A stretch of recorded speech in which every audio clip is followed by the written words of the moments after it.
Երեկվա ազգային ժողովում տեղի ունեցած միջադեպը տեղի է ունեցել Արագավազ դաշնակ Իշխան Սաղաթելյանի խուլիգանական լկտի պահվածքի հետևանքով, ինչին մենք արձագանքել ենք,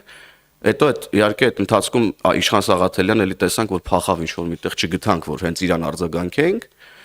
եւ տեղի ունեցավ այն ինչ-որ տեղի ունեցավ։ Ցավում ենք, որ նման իրավիճակներ են ազգային ժողովում տեղի ունենում, բայց ուրեմն ցավոք ազգային ժողովում ներկայացված են Օսման դաշնակների ուրեմն հետնորդները փաստորեն եւ անընդհատ փորձում են սադրել,